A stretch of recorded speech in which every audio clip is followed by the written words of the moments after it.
Ethan Carter's life had become a routine of silence. The towering trees of the Pacific Northwest, with their emerald canopies and the gentle rustling of wind through pine needles, had become his only companions.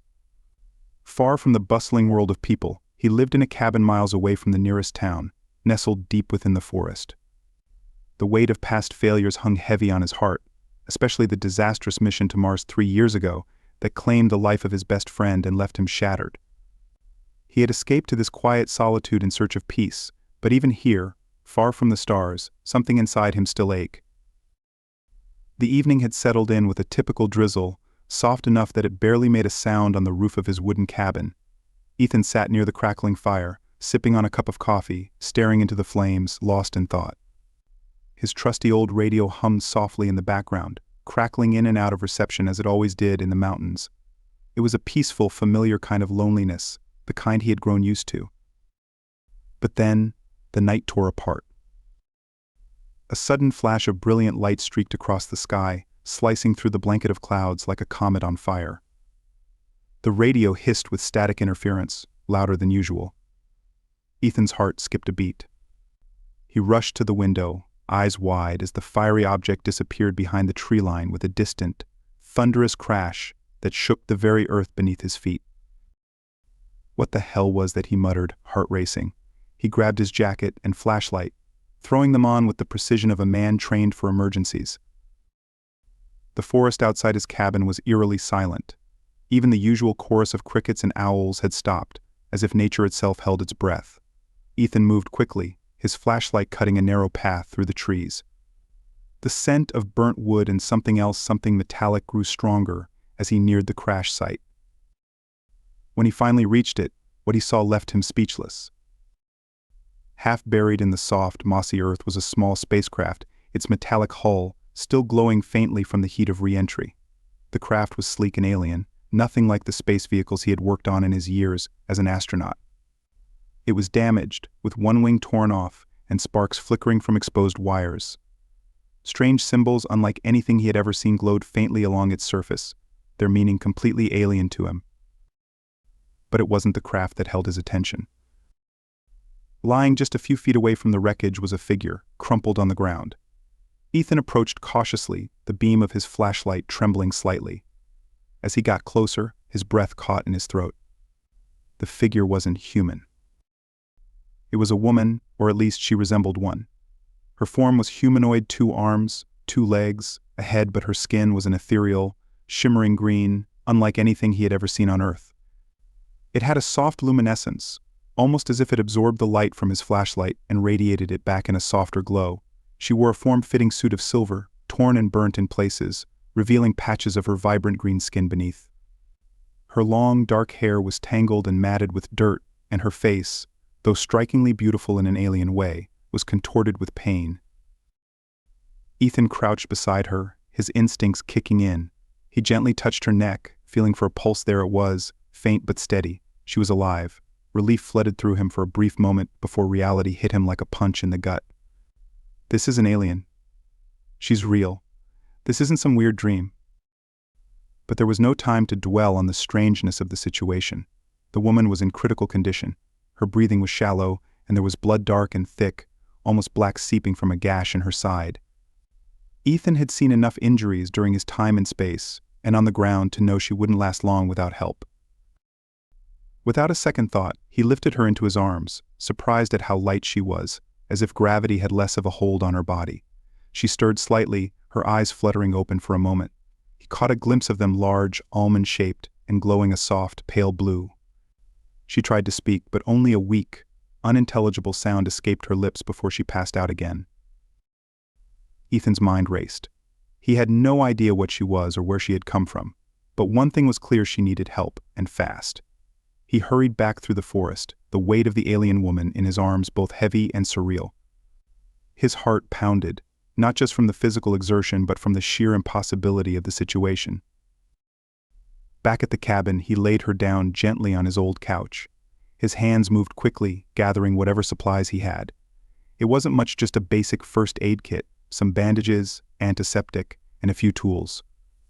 He cursed himself for not being better prepared, but there was no time to dwell on it. She was bleeding, and he needed to stop it. As he began to work, he noticed something unusual. The wound on her side, it was healing. Slowly but visibly, the torn flesh was mending itself, knitting together in a way that no human body could. Still, she was far from stable. Her breathing remained labored, and her body trembled with exhaustion. Hours passed, and Ethan refused to leave her side. He applied the bandages and did what he could to clean her wounds, though he felt painfully inadequate. Every few minutes, he checked her pulse, which remained weak but steady. As dawn began to break, the woman stirred again, this time opening her eyes fully. Ethan, her voice was soft, melodic, and somehow familiar, though she had never spoken to him before. His name on her lips sounded both alien and intimate, as if she had known him for far longer than these few hours. He stared at her, shocked. "How do you know my name?" She blinked slowly, struggling to sit up. He gently helped her, propping her against a pillow. Her glowing eyes locked onto his, filled with something like gratitude. "I heard your thoughts," she said, her voice weak, but clearer now. "We are connected in a way. I have been searching for someone like you." Ethan swallowed hard, trying to process her words. "Who are you?" She took a deep, shuddering breath, wincing as pain rippled through her body. "My name is Zara. I come from a planet far beyond what your people know as the galaxy. I was fleeing. My children, they are in danger." Ethan frowned, leaning closer. "Children? Where are they?" Zara's hand, trembling, moved to her abdomen, and for the first time Ethan realized she was pregnant. The slight swell of her belly, once obscured by the torn fabric of her suit, was now obvious. She was heavily pregnant, and judging by her distress, the babies were not far from being born. "My ship. It was attacked," Zara continued, her voice growing weaker. "They want my children. They are special. I must protect them." Ethan's mind raced. This was too much an alien woman, pregnant with children who were apparently being hunted by someone. But despite the sheer impossibility of it all, Ethan found himself feeling an overwhelming sense of responsibility. He had saved her life. Now he had to protect her and her unborn children. "You're safe here," Ethan said, his voice firm, though uncertainty gnawed at him. "No one's going to hurt you or your kids." Zara's eyes softened, glowing brighter for a moment. "Thank you, Ethan. You don't know what this means to me. But I fear. They will come. They always find me." As if on cue, a distant, low rumble echoed through the forest, followed by a strange humming sound. Ethan stiffened. Something was out there, and it was coming. Zara's eyes widened in fear. "They're here." Ethan stood, grabbing the old rifle he kept in the corner. He didn't know if it would be enough, but it was better than nothing. "Stay here," he said, his heart pounding as he moved toward the door. "I'll handle this." As he stepped outside, the cool morning air was heavy with tension. The sky, once serene, now seemed ominous. Somewhere in the forest, something was hunting them. And Ethan, for the first time in years, found himself standing between life and death, not for himself but for someone else, an alien woman, and her children.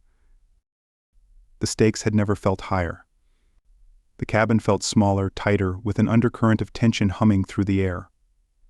Ethan Carter leaned against the doorframe, his rifle clutched loosely in his hand, eyes scanning the dense forest outside. His heart hadn't stopped racing since the alien soldiers appeared at the edge of the woods. There was an unnatural silence now, as though the forest itself held its breath, waiting for what would come next. Behind him, Zara lay on the couch, still recovering. Her green skin, once vibrant and glowing, had dimmed. Her face, sharp and ethereal, showed lines of fatigue, her breath shallow. The triplets growing inside her had taken a toll on her already exhausted body. Every now and then, a pulse of light emanated from her swollen belly, flickering softly like a distant star, and with each pulse, she winced, her hand instinctively resting on her abdomen. Ethan turned his gaze away from the window, glancing over at Zara. "How are you feeling?" His voice came out gruffer than intended, the fear of the unknown twisting inside him. Zara's large, glowing eyes met his, the dim blue light in them flickering weakly. "I'm holding on," she said, though her voice was barely a whisper. "But they are coming. They will not stop." Ethan frowned. She had been saying that ever since he brought her into his cabin, ever since the crash. And though he believed her, a part of him still wanted to ask why. Why were these soldiers hunting her? Why were her children so important?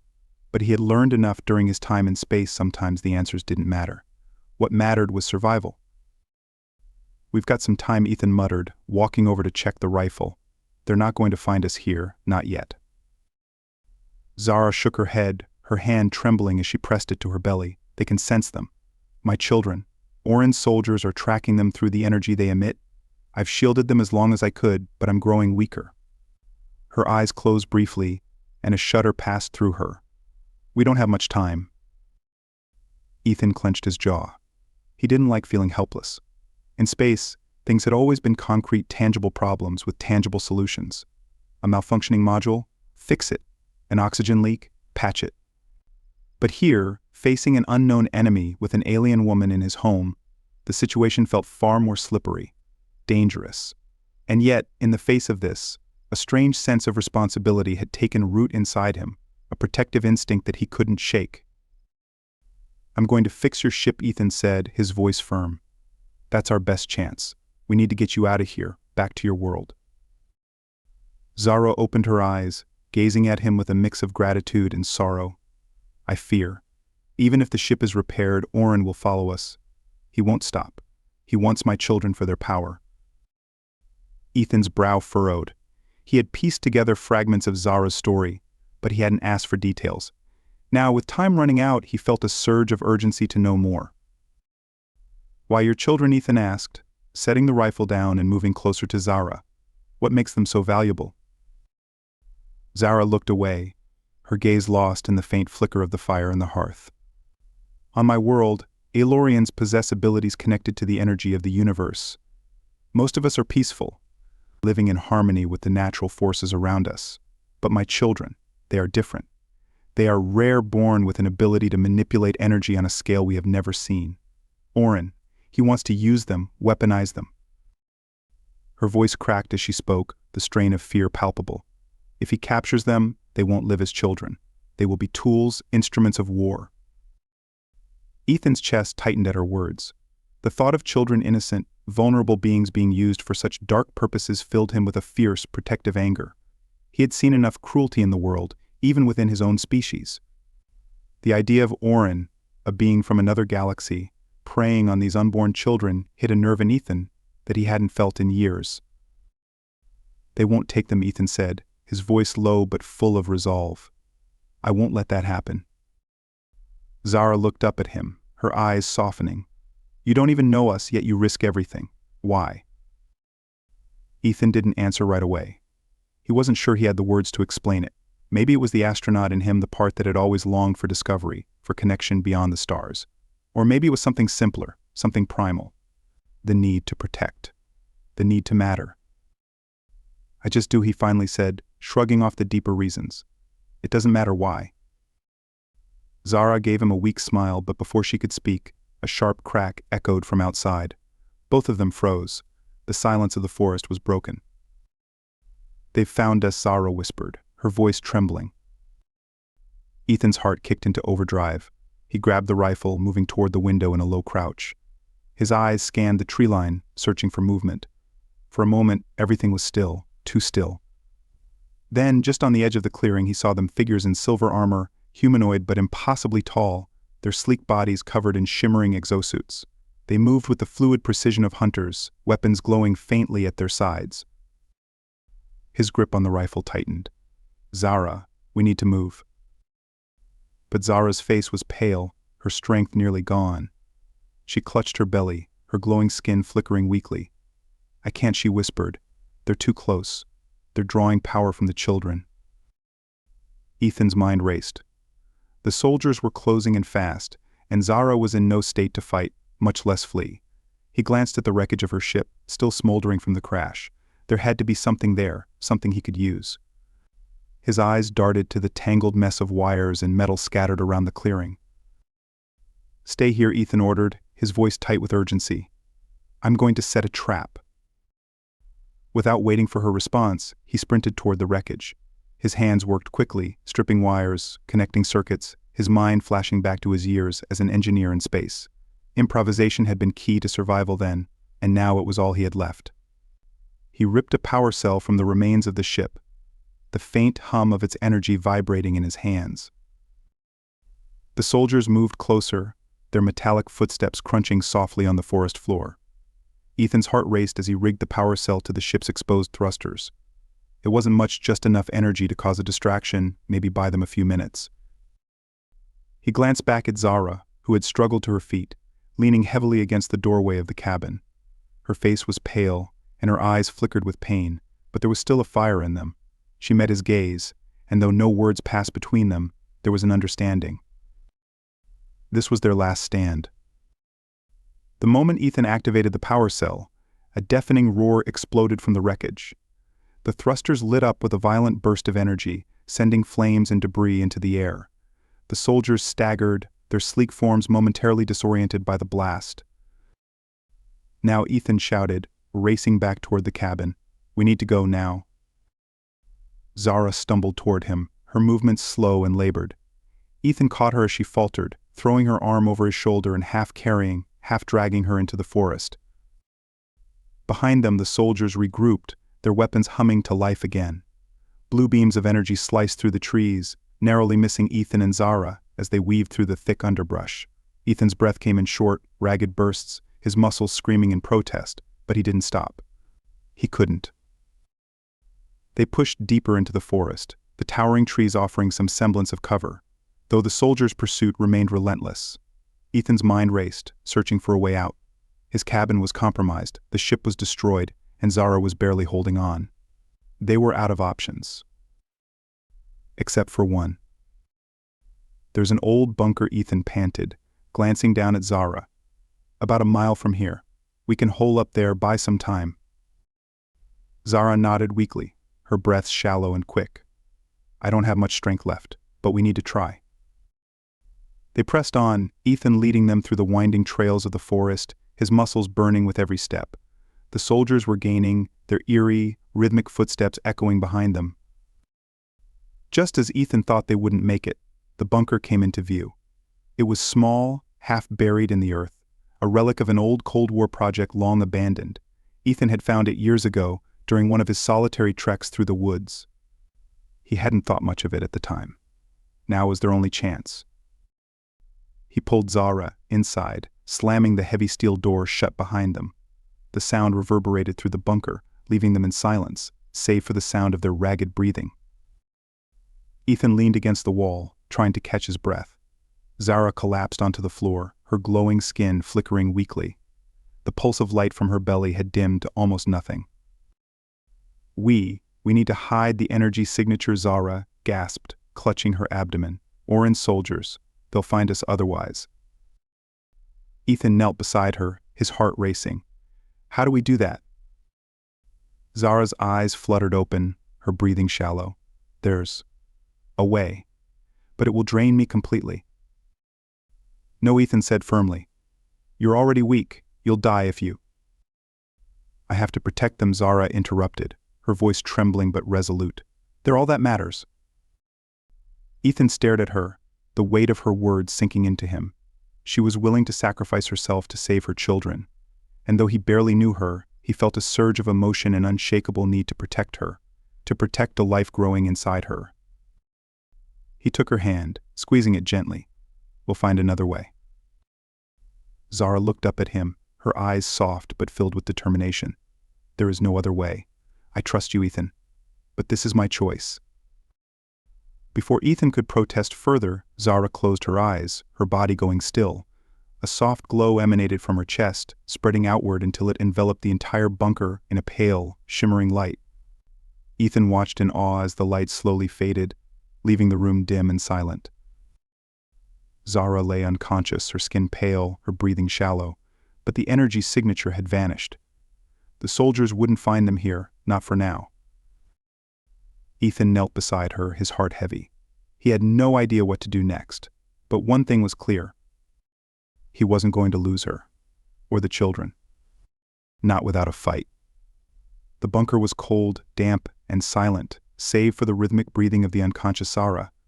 Ethan Carter sat beside her, his back against the rough stone wall, eyes fixed on the ceiling, as if searching for answers in the dim light. The pulse of energy that had emanated from her moments ago still lingered in the air, like the last ripples on a pond after a stone is thrown. Zara had sacrificed her remaining strength to shield them from detection. Now it was up to him. Ethan's mind churned. The soldiers outside were regrouping, and though Zara's shield had bought them time, they couldn't hide forever. Every second felt like a countdown toward an inevitable clash with Ornn's forces. The old bunker wouldn't protect them for long. He needed a plan, and fast. His eyes drifted to Zara's still form. Her breathing was shallow but steady, her green skin glowing faintly, though far dimmer than before. The energy within her had been depleted, but she'd done it for her children. Children, he thought, the word reverberating in his mind like a drumbeat. It wasn't just Zara he needed to protect, but the lives growing inside her. The triplets who were somehow linked to him now, bound in a way he didn't fully understand. Ethan stood, every muscle in his body aching from the earlier escape. He had spent his life facing tangible problems, scientific puzzles, engineering tasks, survival in hostile environments. But this was different. Now, he wasn't just up against an enemy he could fight head-on. He was outmatched, outgunned, and on the run. And yet the weight of responsibility on his shoulders didn't crush him, it fueled him. There was no way he was letting Zara or her children fall into Ornn's hands.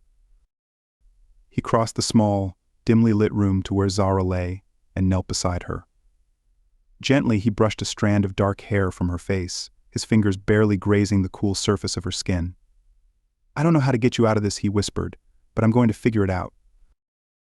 As if in response, Zara stirred. Her eyes fluttered open, glowing softly in the dim light. She looked at him for a long moment, her expression filled with exhaustion but also trust. "We can't stay here," Ethan said softly. "You've bought us time, but they'll keep looking. Once they realize the energy signature is gone, they'll spread out. We need to get to higher ground, somewhere we can see them coming. There's a ridge about 2 miles from here, rocky, but defensible." Zara's lips parted, but she struggled to find the words. "I don't have much strength left, Ethan." Ethan nodded, understanding the depth of her fatigue. "I'll help you," he said simply. "We'll take it slow." Zara gazed at him for a moment, her eyes softening. "You've done so much. For someone you barely know." He shrugged, trying to brush off the weight of her words. "That doesn't matter. You needed help." She shook her head faintly. "It does matter. You're kind. Doesn't often help those who are different. You're not like them." Ethan looked away, the old wound of his past surfacing momentarily. He didn't need to explain. His failures in space, the life he left behind, the years he spent isolated in the wilderness. This was his chance at redemption, whether he had known it or not. But he couldn't dwell on that now. "Let's get moving," he said, his voice firmer now. "We need to stay ahead of them." Carefully, he helped Zara to her feet. She was unsteady, leaning on him heavily as they made their way toward the bunker's exit. The cold, damp air outside hit them like a wall as they stepped into the dense forest, but Ethan kept his senses sharp, listening for any sign of movement from the soldiers. As they navigated through the underbrush, Ethan's thoughts turned to the triplets. He didn't know much about them, only that they were special, that Ornn would stop at nothing to control them. But there was something more, something he couldn't shake. Every time he was near Zara, he felt a faint, strange pull. It was almost like he could sense the children, feel their presence, even though they hadn't been born yet. He hadn't mentioned it to Zara, not wanting to worry her, but it was there, a connection that defied reason. They moved slowly, the thick branches overhead filtering the weak sunlight that seeped through the dense canopy. The ridge Ethan had mentioned loomed ahead, jagged and rough against the horizon, its rocky surface slick with moss. It would be a difficult climb for Zara in her weakened state, but once they reached the top, they'd have a clearer vantage point, a chance to regroup and figure out their next move. Halfway up the incline, Zara faltered. Her breathing became more labored, and Ethan felt her weight lean more heavily against him. He stopped, turning to face her. She looked paler than before, the glow in her skin all but extinguished. "Rest here for a minute," Ethan said, gently lowering her onto a flat rock. Zara's eyes fluttered closed, her chest rising and falling unevenly. The strain of the journey was wearing on her, and Ethan knew they couldn't push much further like this. They needed a miracle. And then, as if on cue, something unexpected happened. Ethan felt a sudden warmth in his chest, an almost electric sensation that spread through his limbs.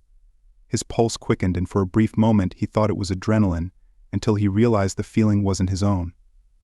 It was coming from Zara, or more specifically, from the triplets. He glanced at Zara's belly, where a faint, golden light was flickering beneath her skin. The light pulsed gently, as if alive, as if in response to his presence. Ethan reached out instinctively, placing his hand over the glow.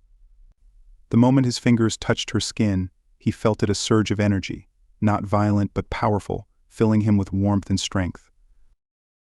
Zara's eyes opened slowly, meeting his with a look of awe. "They recognize you," she whispered, her voice weak but certain. Ethan pulled his hand back, startled. "What do you mean?" Zara smiled faintly, though it was tinged with sadness. "A bond was formed when you helped me, my people. We have deep connections with those who help us in our most vulnerable moments. My children, they see you as their protector. It's why you feel them." Ethan swallowed hard, the weight of her words sinking in. He hadn't asked for this, hadn't expected it. But now, standing here, feeling the energy of the triplets coursing through him, he understood. He wasn't just protecting Zara anymore. He was bound to her children, and they to him. "They're giving you strength," Zara continued. "Enough to keep going." Ethan looked at her, disbelief flickering in his eyes. "But how?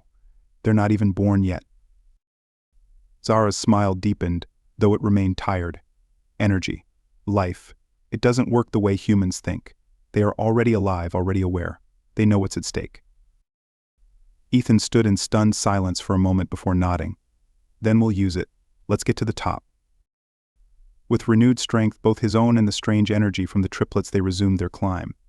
Zara leaned on him less now, her steps still slow but more steady, as if she too had drawn from the connection. They reached the top of the ridge, as the sun began to dip below the horizon, painting the forest in hues of deep orange and purple. From their vantage point, Ethan could see for miles. The forest stretched out like a sea of green below them, but there just on the far edge of the trees he saw movement. Silver glinted in the fading light. Oren's soldiers were advancing again. Ethan's heart sank, but he didn't let it show. They had a few hours, maybe less, before the soldiers reached the ridge. And this time there was no bunker to hide in. "We're running out of time," Ethan muttered, scanning the area for anything that might give them an advantage. Zara leaned against a nearby rock, her breathing heavy. "There is one last option," she said, her voice trembling slightly. "But it's risky." Ethan turned to her, eyes narrowing. "What is it?" Zara hesitated, her gaze dropping to the ground. "I've been holding back the full extent of my powers. If I released the energy, I could destroy them." Ethan shook his head. "You can barely stand. That kind of power could kill you." Zara nodded, her expression solemn. "It might, but if Oren takes my children, their fate will be worse than death." Ethan clenched his fists, the weight of the decision bearing down on him. He didn't want to lose her. But he couldn't ignore the truth. They were outnumbered, outmatched, and running out of time. Before he could respond, a sudden rustle in the bushes nearby caught his attention. Ethan raised his rifle, eyes narrowing as he scanned the area. The sound grew louder, closer, until a figure emerged from the shadows. But it wasn't a soldier. It was an old man, with weathered skin and silver hair, dressed in tattered clothes that looked like they'd been through a war. He raised his hands in surrender, his eyes wide with fear. "Wait, don't shoot." Ethan lowered his rifle slightly, but kept his finger on the trigger. "Who are you?" The old man stumbled forward, his hands shaking. "I've been watching you. I know what you're up against, and I know how to stop them." Ethan exchanged a wary glance with Zara. "You're going to have to give me more than that." The old man nodded, his eyes darting nervously toward the advancing soldiers in the distance. "Oren soldiers. They're not invincible. They have a weakness, something you can exploit." Ethan frowned. "What kind of weakness?" The old man's voice dropped to a whisper. "It's in their suits. A fail-safe built into the armor. If you can disrupt the power source, their suits will shut down." Ethan's mind raced, piecing together the implications.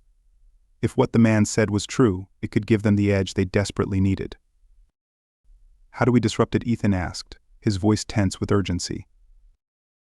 The old man reached into his coat and pulled out a small device, no bigger than a handheld radio. It's an EMP generator. But you'll need to get close within 20 meters. Use it, and their suits will shut down for good. Ethan took the device, his heart pounding. This was their chance, a slim one, but a chance nonetheless. He turned to Zara, who met his gaze with a mixture of hope and fear. "We fight," he said, his voice firm. "We fight, and we end this." Zara nodded, her resolve hardening. Together they prepared for the final confrontation. And for the first time since the crash, Ethan felt a flicker of hope. The ridge loomed high above the forest, a jagged silhouette against the dying light of the day. Ethan crouched low, peering out from behind the rocky outcrop where he and Zara had taken cover. His heart thudded in his chest, but his breathing remained steady. Below, orange soldiers were closing in sleek figures of silver armor, moving with precision through the trees. There was no mistaking their purpose. They were hunting. Ethan's grip tightened on the small EMP generator the old man had given him just hours before. The promise of a weakness, a single chance to bring Oren's soldiers down, was the only thing keeping him from succumbing to the overwhelming odds stacked against them. But he wasn't about to let the fear win, not with so much at stake. Behind him, Zara sat leaning against a boulder, her green skin pale and nearly devoid of its usual glow. Her exhaustion was obvious, but her gaze was sharp, determined. She glanced up as Ethan moved back to her side. "They're getting closer," he said, his voice low but steady. "If this EMP works, it'll knock out their suits, but I need to get close." Zara's eyes narrowed, calculating. "You won't have much time. Once their suits are down, they'll be vulnerable, but they'll adapt quickly. Oren's forces are trained to improvise." Ethan nodded. He had already considered that. It wouldn't take long for the soldiers to regroup once the EMP took effect. He had a small window, and if he miscalculated, they'd be overwhelmed in seconds. "What about you?" he asked, his eyes scanning Zara's face. "You're too weak to fight." Zara clenched her jaw, her gaze flickering toward the horizon. "I'll do what I can. My energy is low, but I can still shield us. For a little while." Ethan studied her for a moment. She was pushing herself, that much was clear. He admired her strength, her resolve, even though she was at the edge of her limits. The connection they had, the bond between him and the unborn triplets, was still there, faint but tangible. He could feel the life inside her, pulsing, waiting. It gave him strength. "We'll make it," he said, his voice firm. "We have to." Zara's lips curved in a faint, tired smile. "I'm glad I found you, Ethan." He didn't respond. There was no need for words. Instead, he turned his attention back to the ridge, planning his next move. The soldiers were moving in a tight formation now, their armor gleaming under the fading light, weapons at the ready. Ethan's mind raced, calculating distances, terrain, the speed at which he'd have to move to deploy the EMP, and get back to Zara before the soldiers recovered. Suddenly, a flash of light flickered in the distance far off, but enough to catch Ethan's attention. His brow furrowed. "Did you see that?" Zara's eyes widened slightly. "A signal." Ethan's heart quickened. "From who?" She shook her head, her expression unreadable. "I don't know. But it could be a distraction, or worse, a trap." Ethan cursed under his breath. They didn't have time for surprises. He glanced back at the soldiers. They were still advancing, unaware of the signal. His gut told him it wasn't a coincidence. There were too many variables now, too many unknowns. "We stick to the plan," Ethan said, his voice tight. "We can't afford to get caught off guard." Zara nodded, though her eyes remained on the distant flicker of light. "Be careful. They're more dangerous when they're desperate." Ethan didn't need the reminder. He slung the EMP generator over his shoulder, gripping his rifle tightly as he slipped down the side of the ridge.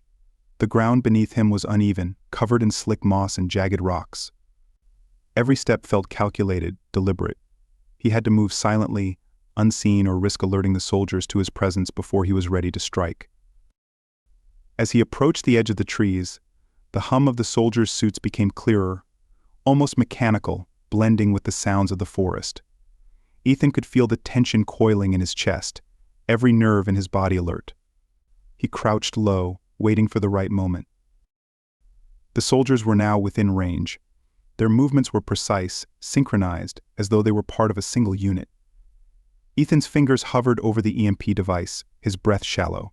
He had to time this perfectly. And then, without warning, the lead soldier stopped. Ethan's heart leapt into his throat as the soldier's visor tilted upward, scanning the ridge. His finger twitched over the trigger, but before he could act, a sharp burst of light exploded from the tree line, followed by the deafening crack of a gunshot. Ethan's eyes widened as the lead soldier staggered back, his visor shattering under the impact of the bullet. Chaos erupted. Another gunshot rang out, this time hitting one of the rear soldiers. The unit broke formation, their heads snapping in the direction of the attack. For a split second, Ethan was frozen, his mind racing to understand what was happening. Someone else was out there, someone with a rifle and damn good aim. A distraction. Ethan didn't waste another second. He activated the EMP device, releasing a high-pitched whine that grew louder as the generator charged. The soldiers didn't notice at first, still focused on the unseen shooter, but as the EMP's pulse surged through the air, their suits sparked violently. The soldiers jerked, their movements stiffening as their armor malfunctioned. Sparks flew from their joints, and their glowing visors flickered before going dark. For a brief moment, the entire unit was paralyzed. Ethan didn't hesitate. He raised his rifle and fired, taking out two soldiers with clean, precise shots to the chest. They crumpled to the ground, their suits sparking uselessly. But the other soldiers were already recovering. Their suits may have been disabled, but their training kicked in. They dropped into defensive stances, adapting quickly to the loss of their armor's enhancements. One of them ripped off his helmet, revealing a scarred, alien face, his eyes burning with cold fury.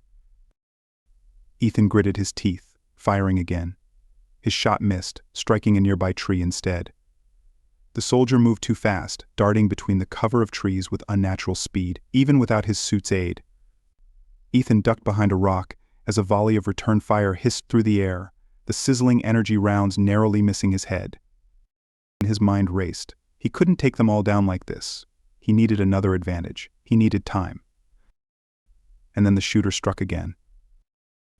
Another soldier fell, a bullet tearing through his shoulder. Ethan peered around the rock, trying to locate the shooter, but the forest was thick, shadows hiding whoever was providing this unexpected help.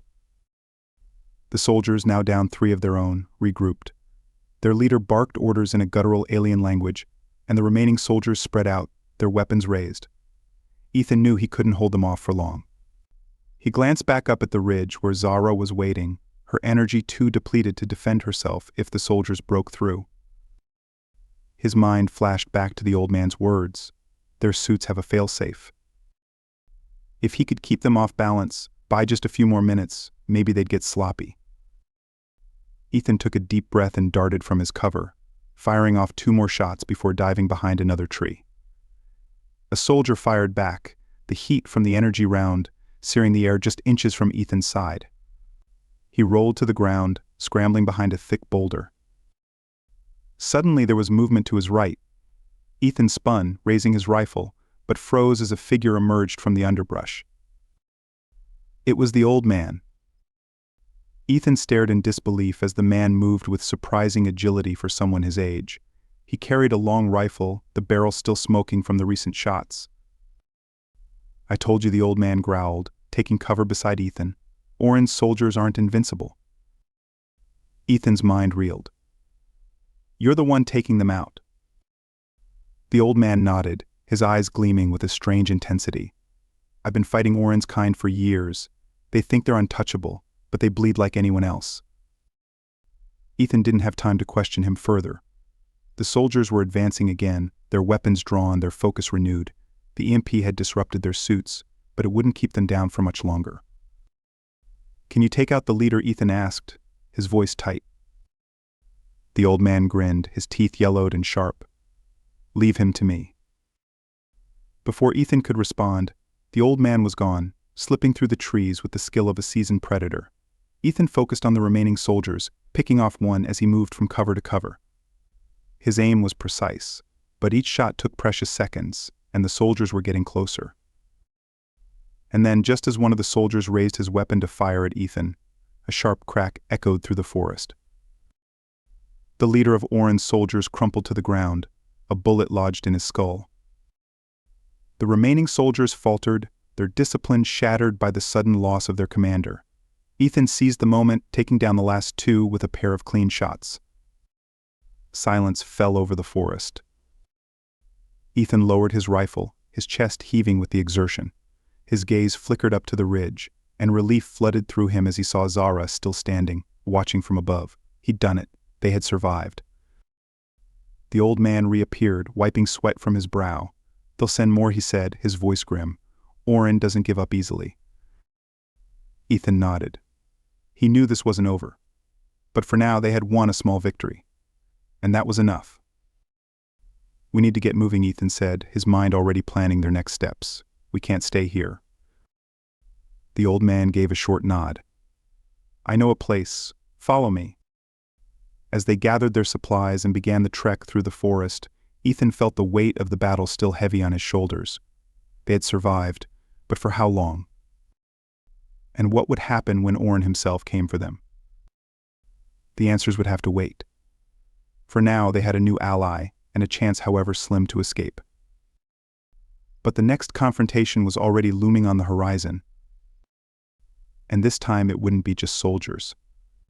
The vastness of Aelor unfolded beneath them as the ship descended through the emerald clouds. The planet, with its luminous cities nestled between towering trees and mountains that seemed to float on mist, pulsed with a quiet, ancient energy. Ethan Carter stood at the viewport, mesmerized by the alien beauty of Zara's homeworld. The skies swirled with hues of green and gold, reflecting a serenity that felt almost surreal after the chaos they'd escaped. But despite the breathtaking view, Ethan's mind was elsewhere. His thoughts were on the danger still looming, the battle that hadn't yet arrived but was inevitable. Oren wasn't far behind. Ethan knew that the peaceful illusion wouldn't last forever. Zara, now standing beside him, seemed more connected to the world below. Her vibrant green skin, which had dimmed during their journey, was beginning to glow again, drawing strength from Aelor's atmosphere. The faint pulses from her abdomen told Ethan that the triplets were growing stronger too, their energies intertwining with Zara's, and strangely with his. "We're finally here," Ethan said, his voice quiet, as if speaking louder would disturb the fragile peace. Zara placed a hand on the glass of the viewport, her expression a mixture of relief and sorrow.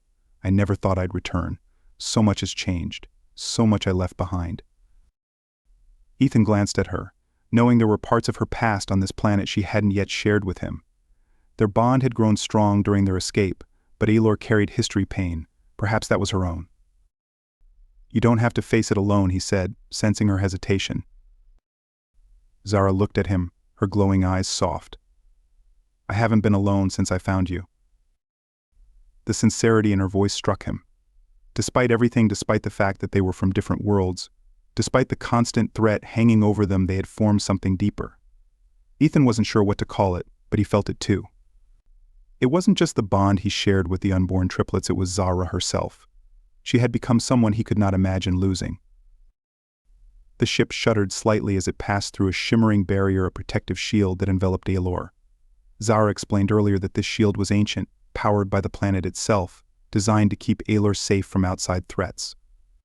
But she also knew it wouldn't be enough to stop Oren. Not for long. Ethan exhaled slowly. "Do you think the Council will listen to us? We're asking them to prepare for war." Zara lowered her hand, her face thoughtful.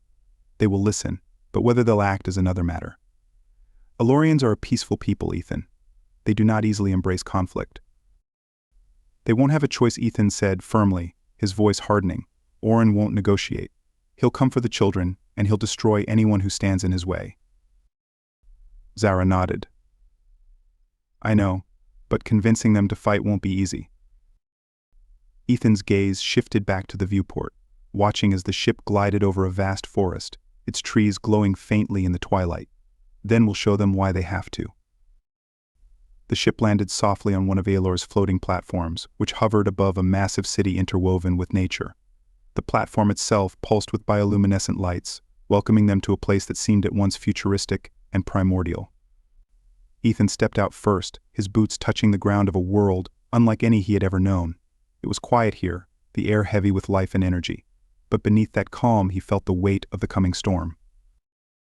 A small group of Aelorians approached them, their robes flowing gracefully as they moved. Their skin glowed faintly in shades of blue and green, and their eyes held a mix of curiosity and caution. Ethan could tell by their posture that they were uneasy with his presence. He was an outsider, a human, on a planet that had long remained hidden from the outside galaxy. Zara stepped forward, her voice calm but carrying authority. "I am Zara of House Maloran, returned after many cycles. I bring urgent news for the council." The lead Aelorian, an elder with deep-set eyes and silver markings running along her arms, bowed slightly. "Zara of Maloran, your return has been foretold. The council awaits your words." The elder's gaze shifted to Ethan, her expression hardening. "And this, human." Zara's chin lifted. "He is with me. He saved my life, and he has earned a place among us." The elder's eyes lingered on Ethan for a moment longer before she nodded. "Very well. Follow me." As they walked through the city, Ethan took in his surroundings. The structures here were not made of metal and stone like those on Earth. Instead, they seemed to grow organically from the trees and mountains themselves, as if the planet had molded them. Buildings pulsed with soft, internal light, and the air buzzed with a quiet, harmonious hum that made Ethan's skin tingle. It was a world alive with its own energy, and for the first time he began to understand just how deeply connected the Aelorians were to their planet. But the awe didn't distract him from the tension in the air. The eyes of the Aelorians they passed were wary, their gazes flicking to him with suspicion and in some cases outright fear. He couldn't blame them. He represented something they had avoided for centuries: outsiders, conflict, war. Yet here he was on their doorstep, telling them that war was exactly what was coming. They entered a large circular chamber at the heart of the city. The council was waiting, 7 Aelorians seated in a crescent formation, their glowing eyes fixed on Zara and Ethan as they approached. There was no need for grand introductions. The air in the room was thick with expectation. Zara spoke first. "Orin is coming. He seeks my children. If he takes them, he will use their power to wage war across the galaxy, and Aelor will be his first conquest." The eldest council member, a tall, regal woman with deep emerald skin and glowing white eyes, leaned forward. "You have been gone a long time, Zara. Why should we believe that your return brings anything but trouble to our world?" Zara's gaze didn't waver. "You know my lineage. You know what I carry within me. My children are more than just Aelorian, they are unique, and Orin wants to harness their power. If we do not stop him here, none of us will be safe." The council murmured amongst themselves, but their eyes remained skeptical. Ethan stepped forward, his voice strong but calm. "I've seen what Orin is capable of. He's relentless, and he won't stop until he gets what he wants. Your shields won't hold him forever. He's already found a way to breach them once. It's only a matter of time before he does it again." The council fell silent. The elder who had greeted them earlier spoke, her voice measured. "We have heard rumors of Orin's ambition, but Aelor has remained untouched for eons. We are protected by forces older than you can comprehend." Ethan felt the frustration rise inside him. Those forces won't protect you from what's coming. You can either prepare to fight or fall when Orin arrives. A ripple of unease passed through the council. Zara placed a hand on Ethan's arm, calming him. "I know my return brings uncertainty," Zara said softly, her tone carrying the weight of truth. "But I bring this warning because I still believe in Aelor. I believe we can stop Orin together." The eldest council member studied Zara for a long moment before speaking. "If what you say is true, Zara of Maloran, then we must act swiftly.